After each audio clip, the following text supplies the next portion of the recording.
Okay, Amanda. Hi, my name's Carla, and I'm a physical therapist assistant. And the physical therapist has asked me to do some exercise with your shoulder and your arm today. Is that okay? Yes. You feeling all right today? Yeah, I feel just a little pain Okay. in my shoulder. We're in your shoulder? Yeah. Okay, all right.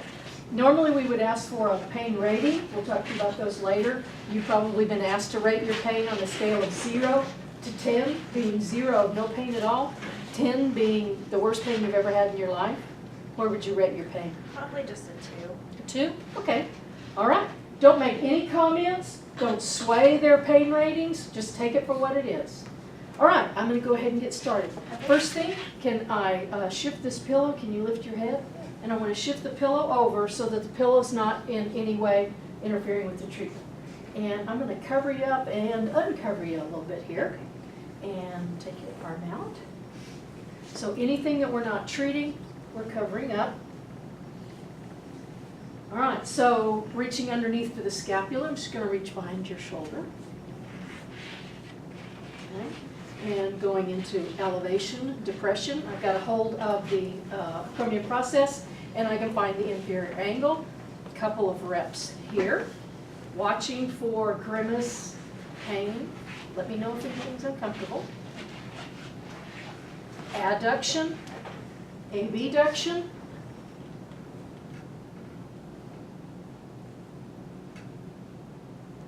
Rotation.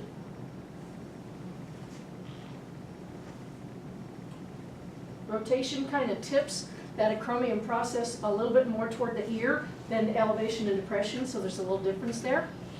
Once I feel like I've got all of those, if I've got elevation, depression, adduction, abduction, rotations, am I done at the shoulder or scapula? No. What else do Well, I at the have? scapula, sorry. Do what? No. The scapula was going on to the... Okay, so I'm good with the scapula. Now we're going to move to the glenohumeral. For the if everything was good there. If something is stuck at the scapula and I can't do those motions, I need to stop. And I need to finish, and then actually I am done, and I need to notify the physical therapist that something is not right with the scapula. Don't continue on. If the scapula is stuck, it's contraindicated to continue on with the range of motion. Okay? All right, from here, we'll move on out to the glenohumeral joint and coming up. And here's where I switch hands, and I can go for the infields. No stretching, and no letting any body parts wag or sag. I'm supporting. Now, on all straight plane range of motion, we're supporting proximal and distal to the joint that we're working on. But the table is supporting proximally, so I don't have to. But I do need to support her elbow and the wrist. At no time do I want to see any of this. Always have at least something here to hold. Up, and it's taking up the slack, and we're done. I'm staying crisp to the sagittal plane. Don't let it wag out. That is not straight plane range of motion. Pure to the sagittal plane. Here. Then I can go into abduction, and I've got another hand position there, coming out, keeping it flat in the frontal plane. As I come up here, I need to rotate her humerus so that she's coming up palm together, as if we were doing this. But I'm not interested in this. I'm interested in it rotating at the humerus. So supporting the elbow and the wrist, come up, rotate it at the shoulder, and back down. Rotate here. So her olecranon process almost ends up on top.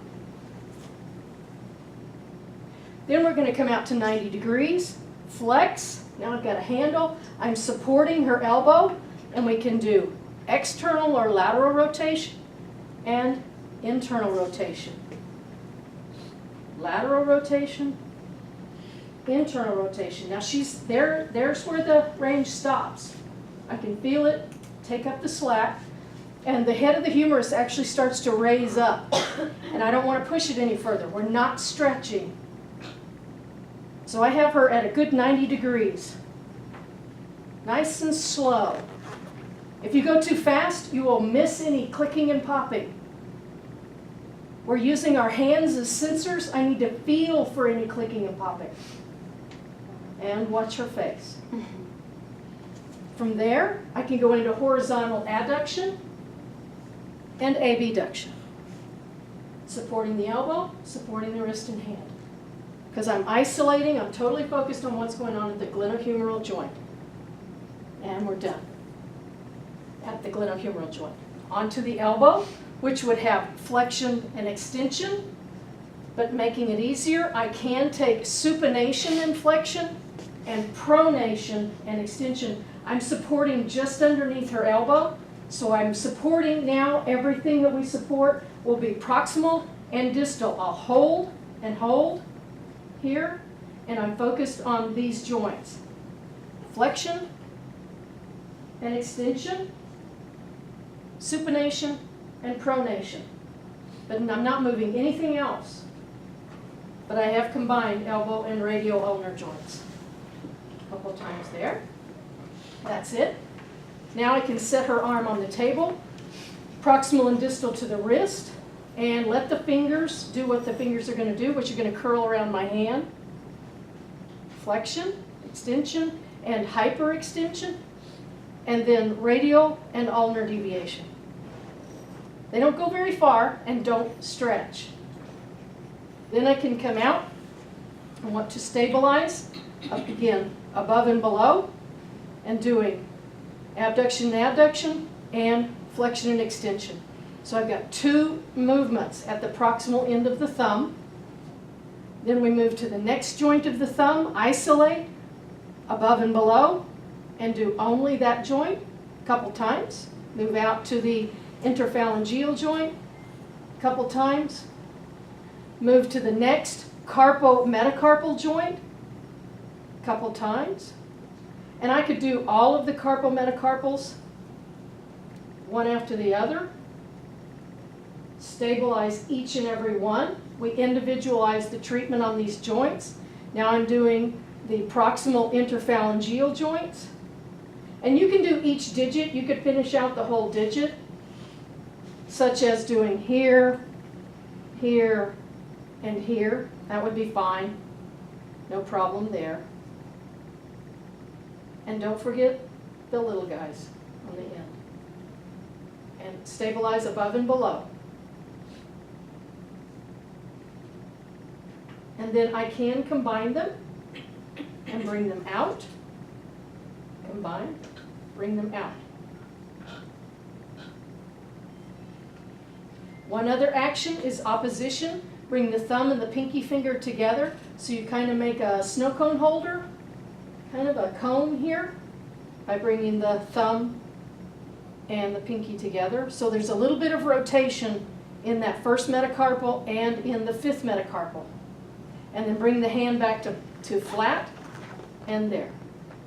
And that's range of motion to the upper extremity. Done the scapula, glenohumeral, elbow, radial ulnar, and all the joints of the hand and wrist. Now that's passive range of motion.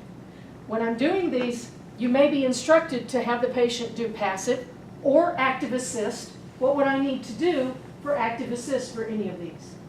Instruct them to help you. Ask her to help me. And if she helps, then I need to finish the range on any of these activities. So it's about my asking her, soliciting her participation. I could show her the movement passively and say, now you do that. And I could still be here coaching and go ahead and bring your hand up over your head. But don't say flexion and extension. Ask her in lay terms what to do and guide and cue to keep her in the planes. So as you have her do the same things, it's your responsibility that the movements get done cleanly and with respect to each of the anatomic planes. Make sense? Any questions? And yes, Just with the opposition, can I see that again? that's there. And it's bringing the two metacarpal bones together. So is it like squeezing? Kind of, just a little gentle. But we don't stretch, so we're not going to squeeze very hard. Cool? All right. Go to it. If we got any 3 pairs, you can, people have 2 arms. So you can, So like, what?